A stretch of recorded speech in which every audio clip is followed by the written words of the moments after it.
that I see blogs doing wrong.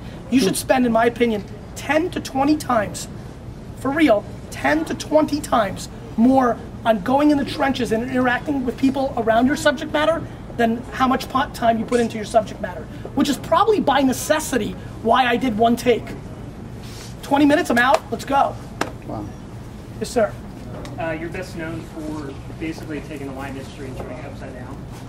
What's your advice to somebody that's not taking $1 million company to a multi-million-dollar company, but somebody who's an entrepreneur or startups, basically bootstrapping themselves and starting with nothing and turning it into something? Well, I think, there's a lot of principles that work, right? But I think it should be more, let's go specific, because every single situation is different. Here are the things I know. One, you have to love it. When you start at zero, you have to love it so much you're willing to bleed out of your eyeballs because it is obnoxiously hard. It's ridiculously hard. The first 6 months to a year, really it's exercise, right? It's exercise. Who in here really wants to put in the time and effort to do it? It's hard. I mean, I desperately want to lose some of the weight I put on this tour, but even the 5 to 7 pounds I want to put off, like this morning I'm like, yeah. And I'm like, nah, I'm not doing those push-ups, I'm tired. It's like, it's hard. And it's really hard in the beginning, and then it becomes a momentum game, right? I would say that if you love it cold, you have to figure out how to afford to do it. That's my first piece of advice. Afford how to do it at the lowest cost of your personal time, so that you can put as much time into it as possible. One of the big things I talk to a lot about people with that has never been talked about, like I've never seen people talk about this in a lot of length. People always think they have well, Gary, I get a lot of emails from people that are very well off. Gary, I make $300,000 a year, but I'm miserable. Miserable. I can't go to zero and start talking about golf every day. I'm like, dude, go to 140 then. Go to 70. I mean, there's a lot of people who are making $45,000 a year and working 10 hours a day. The funny part is they could probably get 32 or 28 by working at 7-Eleven and being able to be on the wireless computer behind the register. And I'm not kidding. I mean, that's maybe not nice to the corporation that's hiring you, but put yourself in a position where you don't have to go from 45 to 0. Go from 45 to 28. Eat dollar burgers more often instead, which is not healthy, but I get it. And so really being practical and putting yourself in a position, get roommates, I don't care. See, it comes down to hunger. How hungry are you? How hungry are you? If you're real hungry and you really want it, then you'll go all Rocky Balboa on it. You'll go to the Russian mountains, pick up people, grow that beard. Too many people talk shit. They say they want it. They say they can do it. But when it comes down to the sacrifices that are needed to put in to win, they're not willing to go there. They're not willing to move back in with their parents.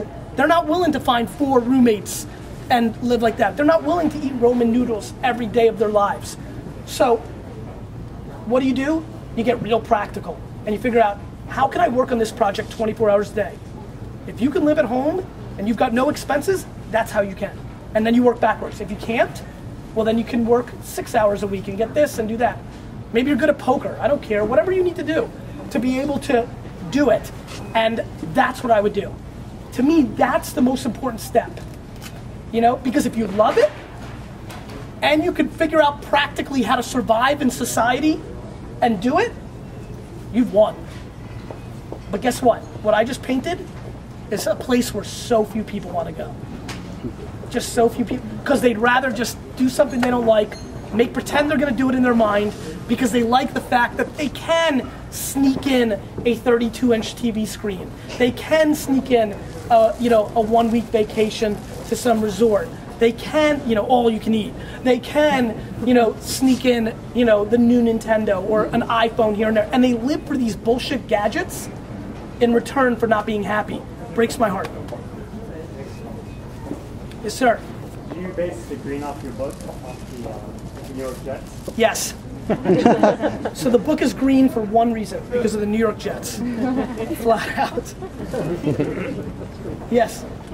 As an author, now that you're an author, do you have like Yes, I am an author. A New York Times and Wall Street Journal best-selling author. Thank you all. Do you have a memorable memorable book signing experience and which authors have inspired you? Yeah, so I've never read a book. So like I've read 3 books in my entire life. One's called 9, it's about the Supreme Court. One's called Namath, the Joe Namath story. And then I read one other thing, and I can't remember. I mean, literally, I know it's pretty incredible. As a matter of fact, I don't think I've ever been scared in my business life, ever. And when I finished Crush It, and I read it, I did it, and I had to submit it the next day, I actually got a little bit scared for a second. I turned to AJ, my brother, who's in the room with me, I said, bro, what if I just wrote somebody else's book? Like, what if this is somebody, like, what if, yeah, like, what if this is somebody else's book? That's like, what editors are for. I know, but what if they came back and said you wrote somebody else's book? That would have sucked. And I pretty much didn't have anything else to say, so, which is gonna make writing the next 9 pretty difficult in this 10-book deal. But, I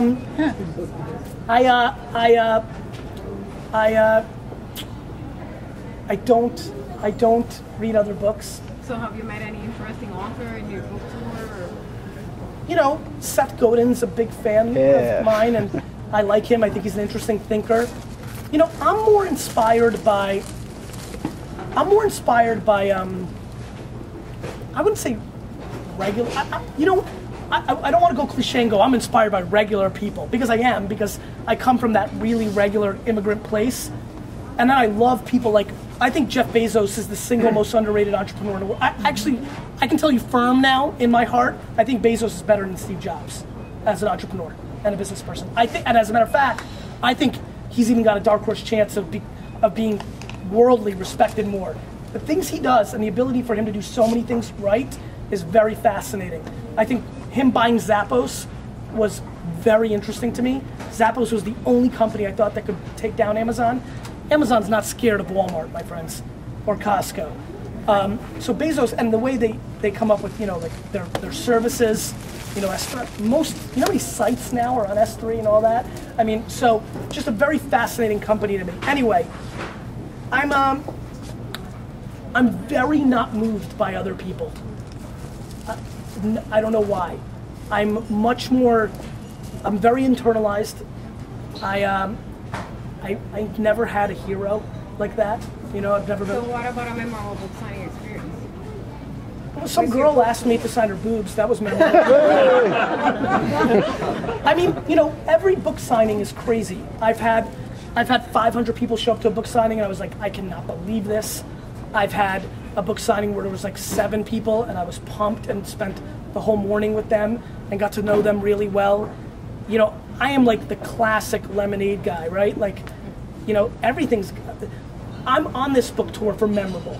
You know, I'm on this book tour for this moment right now, for the fact that so many of you I got to meet for the first time. People that I've interacted with so much online, and it's a very nice feeling for me. And so, you know, nothing stood out Junior Spivey, the former second baseman for the Arizona Diamondbacks. He was at my book signing. He was a big fan of my stuff. I was pumped, and I told him he was on my fantasy team for 2 years. And that was kind of cool.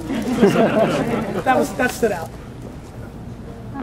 Speaking about that, you interact with so many people on Twitter and so many different places. I emailed you because it said, you know, ask me any question in the book, and you responded. Yep.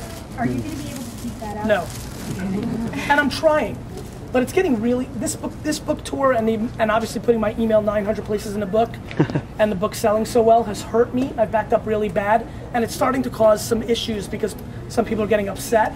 Luckily, they'll be public about it and I can jump right in and fix fires, but it's, you know, it's not scalable. One person's not scalable. I get, you know, 12 to 1,500 emails a day. You know, I flew down here and had a really good riff session and did like, in the 2 hours, I did like 187 emails. I was like, yeah. And then, you know, I landed and like, you can turn on your devices, and I turned on my iPhone and it's like, you have 194 messages. I was like, damn, -7. And so it's not scalable, but what I do think is interesting, I'm not gonna stop, I'll keep doing it. I'm up to August, which is not good, but honestly, not awful.